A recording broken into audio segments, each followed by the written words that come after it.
En Mateo 15 lo que vamos a ver es que Jesús enfrentó a los fariseos porque los fariseos les criticaban a Jesús porque le decían ¿cómo es posible que tus discípulos no se laven las manos? Mientras Jesús dijo que no es lo que entra lo que daña, sino lo que sale del corazón, porque en el corazón están los malos deseos, están los homicidios, los adulterios, las fornicaciones, los hurtos y todos los falsos testimonios, etcétera. Las blasfemias están ahí en el corazón. Entonces lo que daña es lo que sale de nuestra boca, no lo que entra. Entonces con esto en puerta, dice la Biblia que el Señor Jesús fue a la región de Tiro y de Sidón. Esta región no pertenecía a la región judía, no pertenecía al pueblo de Israel, era una región gentil, totalmente gentil. Entonces, desde que Jesús estuvo en Galilea, en Capernaum y zonas donde se movía mayormente, en aquel tiempo él decidió ir hacia este lugar que no era un pueblo judío y de Israel. Ahora, sabes, definitivamente lugares así, y sobre todo el pueblo que no era judío era considerado como gentil, era un pueblo menospreciado, ¿verdad? Porque los mismos judíos se sentían el pueblo seleccionado por Dios, el pueblo ungido por Dios, pero los gentiles no, era un pueblo que Dios despreciaba. Entonces, en medio de esa situación, qué interesante que Jesús les dice a los enemigos de él, diciéndoles, apuntándoles hacia él, saben que ustedes no se fijen en lo que uno come, sino lo que uno sale de uno, eso es el problema. Y entonces, inmediatamente de eso, Jesús fue a estas regiones de Tiro y de Sidón.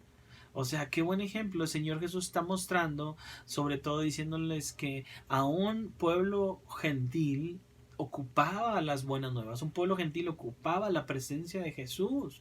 Mientras había religiosos que estaban tan preocupados porque sus discípulos no comían, no se lavaban las manos antes de comer, Jesús estaba más enfocado en solucionar las situaciones del corazón.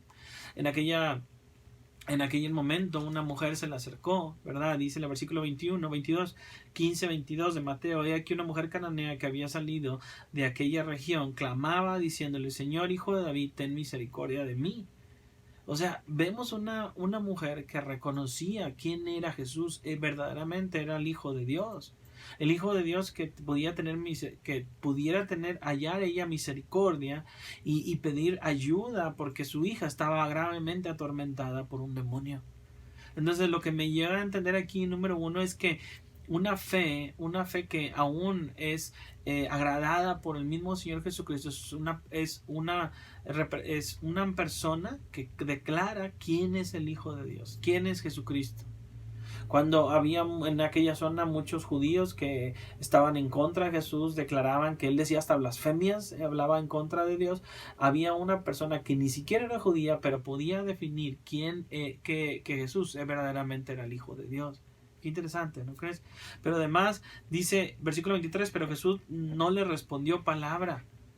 Entonces, una fe que agrada a Dios, es una fe que aún a pesar de las dificultades sigue confiando en Dios. Dice, pero Jesús no le respondió palabra, entonces acercándose a sus discípulos le rogaron diciendo, despídela, pues da voces tras nosotros. O sea, qué interesante que aún mismo Jesús no le respondió palabra. ¿Qué significa aquí? Mira, yo me he dado mucho cuenta de eso, sobre todo en este tiempo, que no es el tiempo donde yo le pido a Dios que cumpla lo que yo necesito, sino es el tiempo de Jesús, es el tiempo de Dios. No es forzarle a que Dios haga algo a mi favor, sino es esperar a que Él cumpla lo que Él desea a su tiempo. Pero además una fe tiene que ser fuerte porque fue probada por los mismos discípulos. Los discípulos, o sea, mucho más allá de entender que Jesús viene a salvar a todos, viene a dar una obra redentora para todo el mundo, como lo dice su palabra, porque de tal manera amó Dios al mundo, ellos estaban creyendo en un pensamiento de que Jesús nada más venía hacia ellos, venía a ayudar al pueblo judío, al pueblo de Israel y meramente al pueblo judío. Sé que interesante que aquí los discípulos estaban siendo como un instrumento de una barrera para que esta mujer se acercara. Y cuánto es posible que hoy en día haya personas que conocen de Dios, que conocen de Jesús, pero a veces son barreras para que otros se acerquen y tengan fe en Jesús. ¿Cómo no podían ver que esta mujer estaba necesitada por Jesús? Porque su hija estaba mal. Y Jesús podía hacerlo, pero ¿por qué tener ese celo, esa vida religiosa, esa vida de desacreditar a los demás para que otros no se acerquen a Jesús? Qué interesante que hoy en día a veces podemos nosotros ser un instrumento para que otros nos acerquen a Jesús en lugar de llevarlos a su presencia.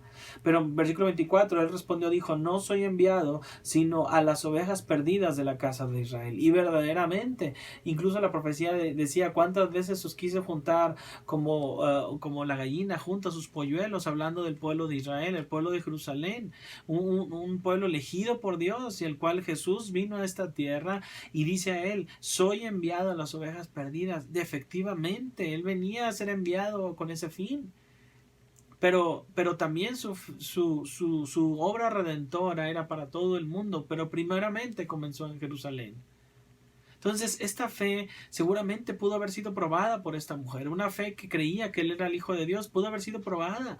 Ahora, yo pienso mucho eso. ¿Qué tal si esta situación el Señor está permitiendo en nuestras vidas para probar nuestra fe, probar nuestra dependencia de Él, probar nuestra confianza que Él puede ayudarnos en medio de esta pandemia? ¿Qué tal si el Señor está permitiendo todo esto en nuestras vidas para probar esa dependencia de Él? ¿Qué tal si así es? Pero aún así, la fe de esta mujer se mantuvo porque pudo entender hacia dónde tenía que volver a decir su socorro. Versículo 26. Entonces ella vino y se postró ante él diciendo, Señor, socórreme, ayúdame, socórreme. O sea, seguía clamando a Dios, aunque entendía cuando la respuesta de Jesús que dijo, yo estoy al pueblo de Israel, yo vine a las ovejas perdidas. Ella misma decía, Señor, socórreme, ayúdame. Segura, esta mujer sabía su nacionalidad, que no era judía, pero aún así seguía pidiéndole ayuda a Jesús. Hay gente hoy en día que reconoce su actitud de pecaminosa delante de Dios, pero a veces al reconocer eso prefieren mejor no acercarse a Dios diciendo, es que yo no merezco su ayuda, no merezco su protección, no merezco su cuidado, no merezco su salvación. Y mira la respuesta de Jesús. Respondiendo, él dijo, versículo 26, no está bien tomar el pan de los hijos y echarlo a los perrillos. Probando nuevamente la fe de esta mujer.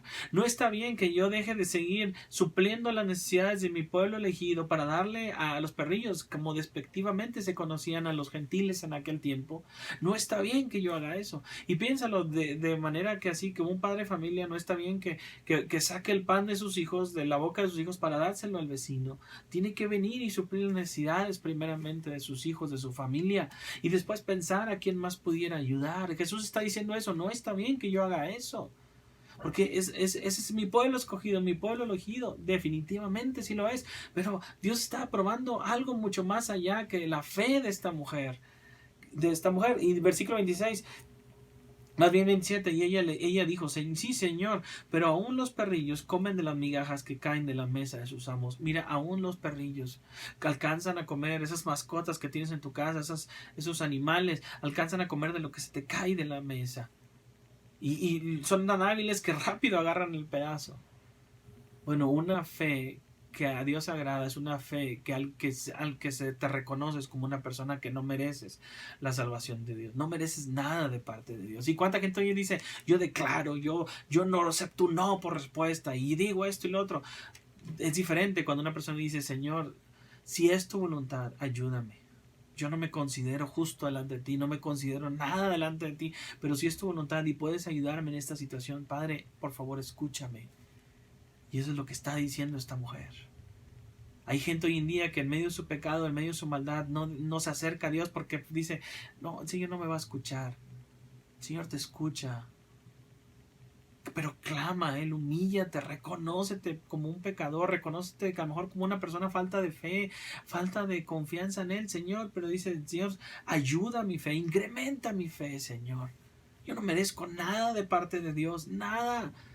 Pero si tan solo, como dice aquí, las migajas de su poder y de su gloria, sería suficiente.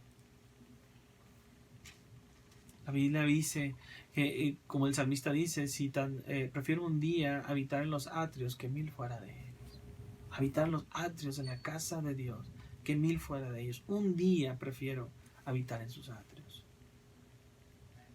Esta fe de esta mujer que fue probada también fue gratificada, porque el versículo 28, entonces respondiendo Jesús dijo, oh mujer, grande es tu fe, hágase contigo como quieres. Y su hija fue sanada desde aquella hora. Esta es una mujer que tiene una fe trascendente y quizás está comparada con una fe de los discípulos porque reconocía que verdaderamente el Hijo de Dios, como después lo dijo Pedro. Es una fe de una mujer que fue probada, una fe que fue probada en tiempo de tormenta y al final obtuvo la gratificación de su fe. Una fe que el mismo Jesús alabó. Y yo me pregunto, ¿el Señor alabará nuestra fe? ¿Dará gloria por nuestra fe? Dice la palabra de Dios que el Señor hallará fe cuando Él venga. Cuando Él venga por nosotros, cuando venga por la iglesia, hallará fe todavía. Que tu fe sea una fe alabada por Dios.